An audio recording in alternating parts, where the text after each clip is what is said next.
To be honest, I just had to stop filming this because I had to look up the characters' names. And that kind of says all that needs to be said because I read this book last week and I cannot remember either of the main characters' names. Here we go. Hello everyone, welcome to another video. My name is Ian. This is the channel Ian the Reader. Welcome or welcome back. Today I have a book review for you of a genre or a book in a genre that I occasionally read, but I'm not particularly known for reading. And that book is The Rom-Commers by Katherine Center. Yes, a romantic comedy, a contemporary romance. I like contemporary romances, to be honest. I'm not a big fan of like steamy, smutty books, just not my style. If that is your thing, I'm so happy for you, but it's not for me. I like to just have fun. I like to have a good time. I like a few laughs and smiles, and I like love. I love love. Love is great. So yeah, I read The Rom-Commers. Let's talk about it.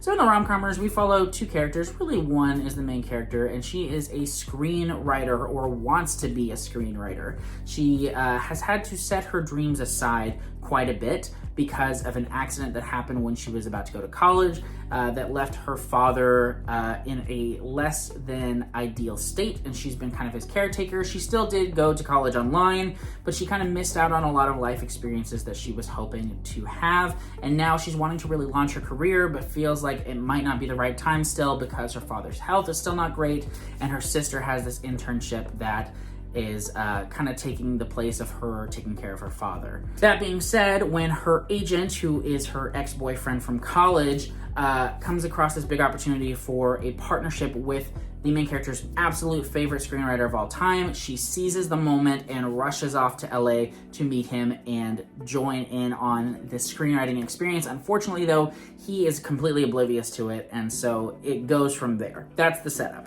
This book had some interesting things going for it and some things that I was immediately drawn into. Let's talk about those things first before we get to the negatives, shall we? So, I liked the screenwriting situation. I liked having a creative main character. I always enjoy that, and I like seeing two characters really be collaborative with each other. I always think it's an interesting dynamic because a lot of times that's how real relationships are born. You got two people often in close proximity to each other, either through work or school, and they're coming together and working on something together, and it helps them to discover more about each other and really get to know each other and respect each other and have an understanding of each other's talents and passions and interests, and then from that develops the attraction and the romance and da-da-da-da-da. So I did like that. It was a nice, more realistic approach to the relationship. We'll get to my negatives in a minute. I almost delved into some negatives, but we'll save them. We'll save them. In addition to that, there was a little bit of humor in this that I did enjoy. There were some kind of outlandish situations that the main characters kind of thrust into where you can't help but like kind of smack your forehead and say like, oh my gosh, girl, you're in this now. What are you going to do? And I enjoyed that as well. And in addition to that, I found Emma, the main character, yes, that's her name, to be relatively endearing. I appreciated the way that she was very self-sacrificing, how she was willing to do anything to make sure that her father was taken care of. She put herself aside, and that's something that I really respect in characters when they love their parents enough to do stuff like that, because parents do so much for their children. Having a main character who sacrifices so much for their parents is always very endearing to me, so I really did like that quite a bit. In addition, I did like Charlie pretty well as a character. He definitely had a lot of secrets and things like that he kept to himself, but that being said, you have to respect the guy because he's thrust into a situation where he has literally no idea who this woman is. He's this award-winning screenwriter, tons of credits to his name, and like he's willing to give her a chance, but in a way that's reasonable. It's not just like, sure, I'm all in. He kind of gets won over throughout the book and into buying into this whole thing. And I thought that was done pretty well, and I do appreciate that like he kept things to himself a lot in a more of a realistic way than just opening up to this complete stranger all of a sudden. You find out a lot more about him throughout the progress of the book, and I thought that that was done really well. In addition, I did really enjoy the family dynamic between a handful of these characters. Like I said, Emma and her father, and Emma and her sister. I thought there were some really interesting kind of thoughts and feelings delved into, like guilt, and love and compassion and self-sacrifice and lots of stuff. I thought the relationships in that regard were handled pretty well. And that's about it for the positives. Let's talk about the negatives. First of all, I found the story to be kind of low impact. The plot itself never really seemed to take off. It always kind of felt like we were almost there and almost there and almost there, and then the story ended. So in that way, I just never felt fully immersed. And in addition, the story ended up being pretty low impact just because the story kind of came and went without really feeling like I was on much of a journey or a ride. It just kind of happened, and then I was like, oh, story's done. Cool. That's my first complaint, and overall the biggest. Secondly, I did find some of the character interactions just to be a little bit soon. It's weird because, like, I don't know. I feel like their relationship developed naturally in some moments, like their friendship, but then all of a sudden there's kind of this romantic tension, and you're like, oh, has this romantic tension kind of been there the whole time, or has it not been? And then you get to the parts where it kind of like escalates from there, and you're like, oh, okay, yeah, we're going with this. Cool. So that was a little bit frustrating, just kind of the overall development of the relationship. I thought it started and came from a really good place of like developing around this passion and this shared project, but then kind of the progression and the highs and lows of the relationship just kind of were all over the place for me, and I wasn't totally sold on that. And then we have my two biggest issues. So first thing, the eavesdropping trope, or overhearing a conversation that isn't necessarily meant to be overheard. This is one that, if it happens once in a story, that's totally fine, totally reasonable. If it happens twice in a story, I'm kind of like, okay, sure. This story, before the 50% mark, and this is only like an 8-hour audiobook probably, before the 50% mark, the main character overheard 3 conversations that she was not supposed to hear that totally changed her feelings and opinions and the trajectory of the story. 3 times in less than half of the book.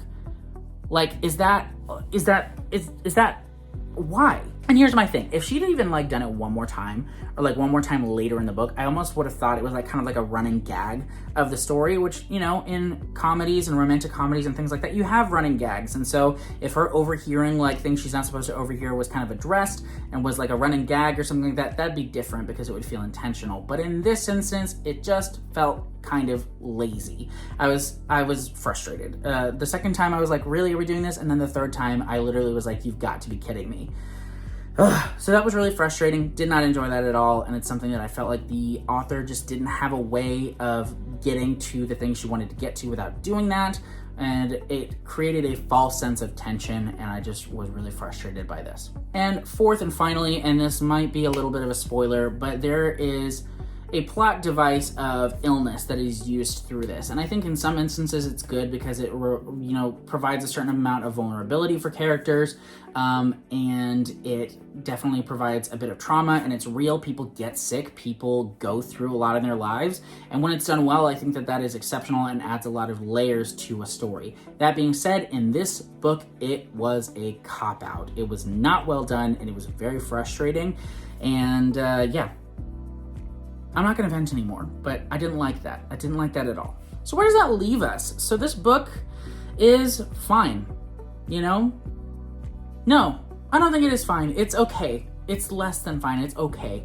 It's a story that I was hoping to enjoy, and for the time I was there, I guess I had an okay time, but I found myself frustrated as often as I was endeared, which is not cool, unfortunately. So this is a story that I hope somebody else loves more than me, but it's one that did not quite hit the spot for me, and I'm gonna have to give this a light 3 stars. Light 3 stars. That's where I'm landing with this book. Let me know if you have read the Rom-Commers, or if you plan on reading the Rom-Commers. If you have, and you liked it more than me, like, that's fantastic, because I have seen quite a few 5-star reviews, and it's why I read this. I don't, like I said, read a lot of contemporary romance, but when I do, I try to pick up either authors or books that are popular or quite beloved, because I just want to have a fully good time when I'm picking up one of those. They're great palate cleansers, and this was, but unfortunately, it just definitely fell flat for me, and what are you going to do? What are you gonna do? Thanks so much for watching, though. I hope that you enjoyed this video. Leave a comment, like, subscribe, do whatever you want. I appreciate your time. Thanks so much for watching, and I'll see you in the next video. Bye!